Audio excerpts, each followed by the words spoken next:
Bonjour à tous et bienvenue sur la chaîne. Pour ce 5e épisode des incroyables chantiers antiques, on va s'attarder au plus célèbre des temples grecs, le Parthénon. Dans cette vidéo, on va revenir sur l'édification du temple, mais aussi le contexte politique qui a motivé sa construction. Allez, c'est parti.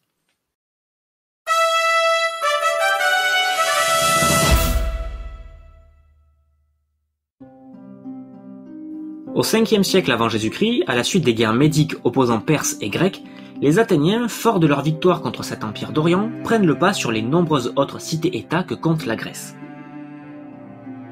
Jouissant d'une puissance politique et culturelle renouvelée, la cité d'Athènes, sur les conseils du célèbre stratège Périclès, s'attelle à la construction d'un imposant complexe religieux sur l'acropole de la ville. Déjà à cette période, il existait un temple sur cette hauteur naturelle de la ville, un bâtiment que l'on appelle le pré-Parthénon, mais qui avait été détruit par les Perses durant les guerres médiques. Le Parthénon, c'est le fruit de la collaboration de deux grands architectes grecs, à savoir Iktinos et Kallikrates. Construit au 5e siècle avant Jésus-Christ, plus précisément à partir de 447 avant Jésus-Christ, le Parthénon sera inauguré lors des fêtes des Panathénées dans le courant de l'année 438 avant notre ère. Si l'on en croit les registres des travaux, l'imposant décor sculpté sera quant à lui terminé 6 ans plus tard, en 432. Chantier impressionnant, le temple a été financé par les trésoriers d'Athéna et le tribut de la Ligue de Délos, une sorte de confédération de cités-États grecques créée vers 478 suite à la bataille de Salamine contre les Perses. Athènes en était à la tête. La construction du temple a donc lieu à la toute fin de ce que l'on appelle communément le siècle de Périclès.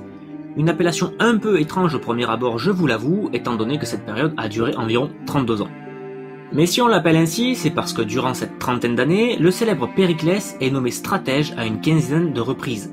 Grâce à lui et pendant cette période, Athènes va s'épanouir sur les plans économiques, politiques, artistiques et intellectuels. Cette période s'achève vers 431-430 avant Jésus-Christ, avec les débuts de la guerre du Péloponnèse opposant Athènes à Sparte. Le Parthénon a été construit en marbre du Pentélique, dont le site d'extraction se trouve à environ 17 km du chantier. Bon, ça fait un peu loin, on est d'accord, mais ce marbre était très célèbre pour sa beauté et sa qualité. On peut donc penser que les architectes voulaient que ça en jette un max. De plus, il est intéressant de noter que c'est exactement le même marbre qui est utilisé pour la restauration du temple. Le Parthénon mesure près de 70 mètres de long, 30 mètres de large et presque 14 mètres de haut. Le temple est d'ordre dorique. Parmi les 3 ordres architecturaux grecs, à savoir dorique, ionique et corinthien, le style dorique est le plus ancien des 3. Il se caractérise par une grande sobriété, notamment de ses chapiteaux, surtout si on les compare à l'ordre corinthien où ils sont très décorés. Les colonnes extérieures, qui sont au nombre de 17 dans le sens de la longueur et de 8 dans le sens de la largeur, sont quant à elles dépourvues de base. On trouve toutefois quelques colonnes d'ordre ionique, cette fois-ci à l'intérieur du temple. Le style dorique est considéré comme sévère et est souvent employé pour les bâtiments de grande dimension, comme le Parthénon. D'ailleurs, arrêtons-nous quelques instants sur les colonnes du Parthénon. Vous savez, ces belles colonnes parfaitement droites? Non. Les colonnes extérieures du Parthénon, elles sont pas droites du tout. Elles sont incurvées. Alors, un plan pas très clair? Une erreur de sculpteur? Non, pas du tout. Tout était voulu, et je vais vous expliquer tout de suite le pourquoi du comment. Alors, en effet, il faut savoir que les colonnes qui composaient la façade étaient incurvées vers l'intérieur. Si elles avaient été droites, eh bien, depuis le point de vue du spectateur, on aurait l'impression qu'elles penchent vers l'extérieur, ce qui aurait été un peu bizarre. Du coup, en réalisant des colonnes dont la partie supérieure est moins large et légèrement incurvée, on règle le problème. Les colonnes tendent alors vers un point de fuite vertical, ce qui donne l'impression aux petits spectateurs au pied du temple qu'elles sont toutes parfaitement droites. Et pour s'adapter aux colonnes, les marches et le fronton étaient aussi incurvés.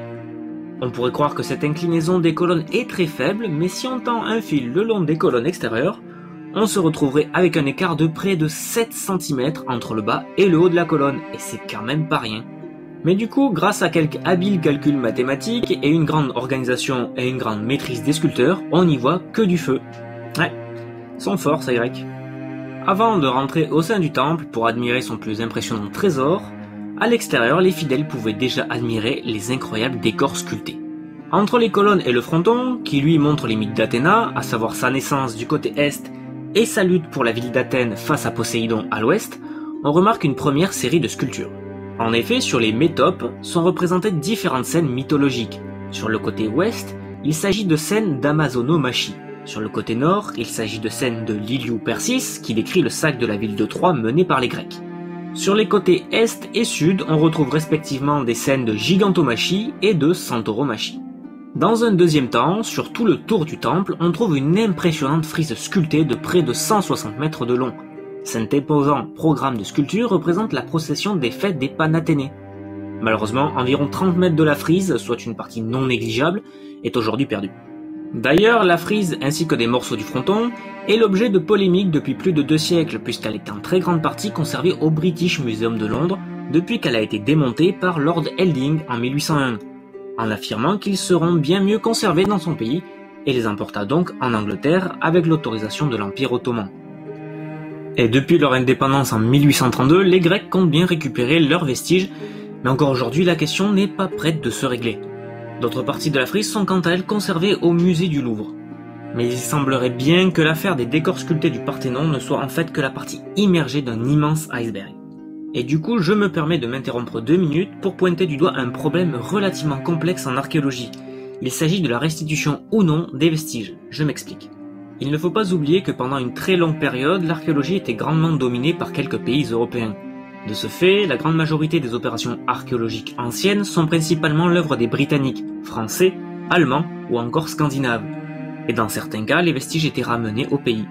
C'est un phénomène que l'on retrouve aussi régulièrement dans de nombreux objets d'art africains ou asiatiques par exemple, issus des pillages ou des campagnes de colonisation. Je pense que je développerai ce sujet que je trouve super intéressant dans une autre vidéo, mais ça méritait que je m'y attarde quelques instants. Fin de la parenthèse. Concernant les décors sculptés, il y a un autre élément important qu'il ne faut pas oublier. C'est que les décors sculptés du Parthénon, ils étaient peints. Et tout comme la majorité des décors et sculptures grecques et romains en fait. Si nous ne percevons plus vraiment ces couleurs aujourd'hui, c'est principalement à cause de l'usure du temps. Mais aussi à cause de plusieurs campagnes de nettoyage pendant le 19e et au début du 20e siècle. Campagnes au cours desquelles les marbres sont complètement décapés, la blancheur du marbre étant selon les scientifiques et érudits de l'époque bien plus représentative d'une perfection classique. Et oui, c'est triste. Et ces couleurs d'ailleurs étaient très vives, comme du bleu, du rouge ou encore du doré. Nous connaissons l'existence de ces couleurs d'une part par certaines mentions antiques, ainsi que par des voyageurs ayant visité les vestiges du Parthénon dès le XVIIIe siècle. Dès la fin du XIXe siècle, on peut noter les importants travaux sur le Parthénon effectués par l'architecte français Benoît-Édouard Loviot, qui nous a notamment laissé de magnifiques aquarelles représentant le temple avec une proposition de ses couleurs d'origine. Enfin, ces couleurs nous sont aussi connues grâce à des études relativement récentes qui ont mis fin au débat peint ou pas peint.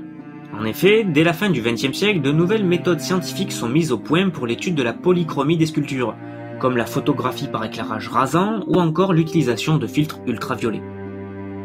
L'archéologue allemand Vinzenz Brickmann s'est d'ailleurs illustré au grand public dans ces nouvelles techniques d'étude et a réalisé plusieurs restitutions de couleurs pour de nombreuses sculptures grecques et romaines. Voici quelques exemples, et oui, ça pique les yeux. Une fois que l'on avait admiré les décors extérieurs et que l'on pénétrait dans le Parthénon, on pouvait alors se retrouver face à l'une des plus incroyables sculptures de la Grèce classique. En effet, le temple cachait en son sein un magnifique trésor, une statue de la déesse Athéna. Comme son nom l'indique, Athéna est la déesse protectrice de la ville d'Athènes. Fille de Métis et Zeus, elle est la déesse de la stratégie militaire, de la sagesse et des artisans. Très bien reconnaissable puisqu'elle est toujours représentée en armure et avec son bouclier. La statue d'Athéna au Parthénon, ou Athéna Parthénos, était une statue dite chryséléphantine, réalisée par le célèbre sculpteur Phidias. La méthode chryséléphantine est, comme son nom l'indique, une technique de sculpture alliant l'or et l'ivoire. Ainsi, l'ivoire était utilisé pour représenter la chair et l'or pour les vêtements, tout ça sur un support de bois qu'on appelle âme. La statue était posée sur un socle en marbre noir d'Éleusis. Dans sa main droite, Athéna tenait une représentation grandeur nature de la déesse de la victoire Niké. Ouais bon, elle a pas choisi son nom, on se moque pas. D'ailleurs, il ne sera pas sans vous rappeler une certaine marque de vêtements. Eh oui. Et puis au fait, si Athéna tient une autre déesse grandeur nature dans sa main, je vous laisse imaginer sa taille. À peu près 12 mètres si l'on en croit Pausanias. C'est énorme. Au pied de la déesse se trouvait le serpent Érictonios, fils d'Héphaïstos et de Gaïa, né d'une tentative de viol de la part de ce dernier sur la personne d'Athéna, qui en passant est une déesse qui avait décidé de rester vierge, et c'est d'ailleurs ce que Parthénos signifie en grec ancien. Et puis bon, si vous connaissez un tant soit peu la mythologie grecque, je vous laisse imaginer à quel point ça a dû être compliqué pour elle de conserver sa virginité, les viols y étant monnaie courante. On sait qu'environ une quarantaine de talents d'or ont été utilisés par Phidias pour réaliser les vêtements de la statue, c'est-à-dire plus ou moins 1 tonne d'or, rien que ça. Après sa réalisation au 5e siècle avant notre ère, le destin de la statue devient rapidement flou. Les textes antiques nous laissent penser que l'or sera prélevé pour rembourser de grandes dépenses, et certains chercheurs pensent quant à eux que la statue sera plus ou moins reconstruite dans le courant du 2e siècle avant Jésus-Christ, s'appuyant ici encore sur les écrits de Pausanias. Enfin, la statue aurait été déplacée vers Constantinople aux alentours du 5e siècle de notre ère, où l'on finit par perdre totalement sa trace. Et pour la petite information, cette photo est celle de l'Athéna Parthénos de Nashville, réalisée en 1990. Elle est l'une des copies les plus fidèles que nous connaissons de la statue originale. La principale différence, c'est qu'elle n'est pas réalisée en or massif et en ivoire, ce qui aurait été beaucoup trop cher, les gars sont motivés mais faut pas pousser, mais dans un mélange de plâtre et de fibres de verre recouverts de feuilles d'or. Elle est d'ailleurs elle-même entreposée dans une réplique grandeur nature du Parthénon, construit à l'occasion de l'exposition internationale du centenaire du Tennessee. Mais du coup, pourquoi avoir construit une réplique du Parthénon en plein Tennessee? Eh bien c'est principalement pour 3 raisons. La première, c'est le sujet même de l'exposition, s'intéressant aux monuments et aux merveilles du monde. La seconde, c'est qu'à cette époque, le Parthénon est l'objet de nouvelles recherches, le remettant sous les feux des projecteurs. Enfin, le surnom même de la ville va apporter la dernière pierre au choix du Parthénon, puisqu'à cette époque, on surnomme Nashville l'Athènes du Sud. Depuis sa construction, le Parthénon a subi de nombreux aléas qui ont mis à mal sa structure. L'une des pires catastrophes qu'ait connue le Parthénon se passe au XVIIe siècle, pendant la guerre de Morée, opposant la République de Venise et l'Empire ottoman. En 1689, alors que les Turcs se sont réfugiés sur les hauteurs de l'acropole d'Athènes et ont au passage transformé le Parthénon en réserve de poudre, les Vénitiens prennent d'assaut la colline. Et évidemment, un boulet de canon finit tout droit dans les réserves de poudre ottomanes qui explosent, emportant avec elles une bonne partie du Parthénon. Et comme si ça ne suffisait pas, le doge Francesco Morosini, à la tête des forces vénitiennes, décide de ramener quelques trésors de guerre, parmi lesquels certains décors architecturés du temple. Tous ces éléments, à savoir l'architecture, les décors sculptés, les couleurs ou encore la statue d'Athéna, ont été mis en place pour un seul but, montrer le rayonnement des connaissances et de la culture d'Athènes au reste du monde grec. Il ne faut pas oublier qu'Athènes veut montrer sa nouvelle puissance aux autres cités-États grecs après sa victoire contre les Perses. Le Parthénon est alors le chef-d'œuvre ultime de la Grèce classique, symbole parfait d'une ville à la pointe des sciences et des courants de pensée. Une ville qui attire de nombreux penseurs comme Socrate par exemple, et qui, grâce au Parthénon, fait rayonner sa culture loin vers l'horizon, comme l'a bien écrit Héraclide de Crète au IIIe siècle avant notre ère, en exagérant un peu la réalité évidemment, sinon c'est pas drôle. C'est là, à Athènes, que se trouvent les plus belles choses du monde. Le temple somptueux d'Athéna se distingue du reste et il vaut la peine d'être vu. Cela s'appelle le Parthénon, et il se situe sur la colline en surplomb du théâtre. Il fait très forte impression sur les visiteurs. J'espère que cette vidéo vous aura plu. Si c'est le cas, n'hésitez pas à mettre un pouce bleu et à vous abonner, ça reste la meilleure façon de me soutenir. Cette vidéo clôt la première partie de cette série sur les chantiers et bâtiments antiques. Je compte revenir sur un format un peu plus classique, mais il n'est clairement pas exclu que je prépare un autre programme de 5 vidéos sur ce thème, parce que c'est clairement pas les sujets qui manquent. D'ailleurs, si cette série vous a plu et que ça vous intéresse de voir la suite, n'hésitez pas à me le faire savoir en commentaire. Sur ce, je vous dis à la prochaine pour une nouvelle vidéo et une nouvelle pièce de l'histoire humaine.